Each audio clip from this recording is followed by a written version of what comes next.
काँग्रेस नेते विजय वडेट्टीवार यांनी वादग्रस्त वक्तव्य केलेलं होतं। दरम्यान वडेट्टीवारांनी केलेल्या वक्तव्यामुळे जनतेच्या भावना दुखवलेल्या असून माफी मागून काही होणार नाही असं वक्तव्य चंद्रशेखर बावनकुळेंनी केलंय। पाहुयात नेमकं ते काय म्हणाले।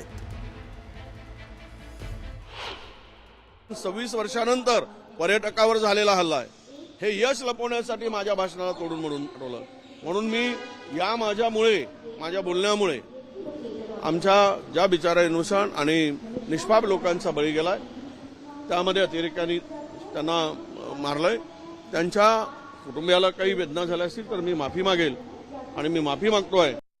वडेट्टीवारांनी अत्यंत असंवेदनशील आणि या देशातल्या जनतेला दुखवणारं अत्यंत वादग्रस्त वक्तव्य केलं आहे। अशा वक्तव्याला केवळ माफी मागून होणार नाही। वडेट्टीवारांनी ज्या पद्धतीनं असंवेदनशील आणि बेजबाबदार वक्तव्य केलं आहे, खरं तर काँग्रेस पार्टीचा खरा चेहरा आणि खऱ्या अर्थाने यांच्या देशाबद्दलच्या भावना आणि व्यक्तीबद्दलच्या भावना यातून दिसतं। मी या बाबीचा पहिलेही निषेध केला आहे, कालही निषेध केला आहे। निश्चितपणे पुढच्या काळामध्ये जनता यांना सोलून काढल्याशिवाय राहणार नाही असं मला वाटतं।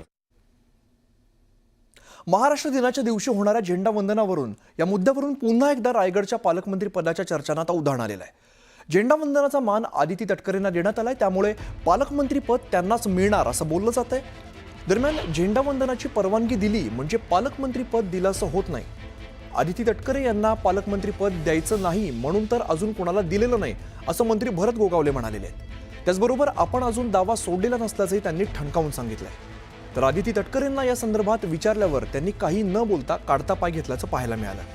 गेल्या अनेक महिन्यांपासून रायगडच्या पालकमंत्री पदाचा तिढा कायम आहे। राष्ट्रवादीच्या नेत्या आणि मंत्री आदिती तटकरे आणि शिवसेना नेते आणि मंत्री भरत गोगावले यांच्या पालकमंत्री पदासाठी रस्सीखेच सुरू आहे। त्यामुळे पालकमंत्री पद नेमकं कोणाला मिळणार हे पाहणं आता महत्त्वाचं असणार आहे।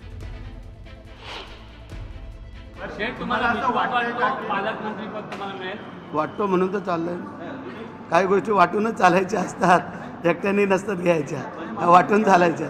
जे काय तिला दिलेलं आहे ते दिलेलं आहे, ते आम्हालाही आमच्या तालुक्यामध्ये प्रत्येकाला आमदारांना मंत्र्यांना दिलेलं आहे आणि जिल्ह्याचं तिला दिलेलं आहे। तर आता आम्ही टी व्हीला पाहिलं तर ठीक आहे, झेंडावंदन दिलं म्हणजे पालकमंत्रीपद मिळालं अशातला भाग नाही आहे। लक्षात आलं का?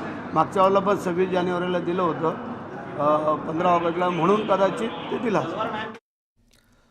तर नाशिक आणि रायगडच्या पालकमंत्री पदावरून महायुतीमध्ये वाद सुरू असल्याची चर्चा आहे। दरम्यान पालकमंत्री पदाचा तिढा अद्याप न सुटल्यामुळे काँग्रेस नेते विजय वडेट्टीवार यांनी महायुतीवरती निशाणा साधलेला आहे। यावरती बावनकुळेंनी सुद्धा उत्तर दिलं आहे।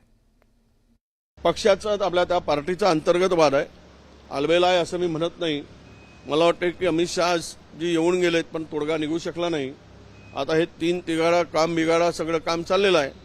तर या आपण पाहतो एक परस्पराविरुद्ध कसे स्टेटमेंट चाललेले आहेत आणि सरकार म्हणून महाराष्ट्रामध्ये महायुतीचं सरकार म्हणून एकत्रित काम करताना दिसत नाही। याचा अर्थ स्पष्ट आहे की त्यांना जनतेशी काही देणं घेणं नाही, केवळ सत्ता खुर्ची यासाठीच भांडणं आहेत आणि त्यासाठी ते भांडत आहेत। पालकमंत्री पदाचा तिढा अजून सुटलेला नाही आहे, 1 मे आलेला आहे आणि नाही, ते तिढा छोटासा 2 जिल्हे राहिले, होईल लवकर। पुढची मोठी बातमी समोर येते। राज्यामध्ये फ्लोटिंग सोलर योजना राबवली जाणार आहे। जलसंपदा मंत्री राधाकृष्ण विखे पाटील यांची संकल्पना आहे। सर्व धरणांवरती हे फ्लोटिंग सोलर बसवले जाणार आहेत। पाण्याचं बाष्पीभवन रोखण्यासाठी ही योजना अतिशय महत्त्वाची आहे। तर फ्लोटिंग सोलरमधून मोठ्या प्रमाणात वीज निर्मिती करता येणार आहे। लवकरच या संदर्भात निविदा जाहीर होणार आहेत अशी सूत्रांनी माहिती दिली आहे।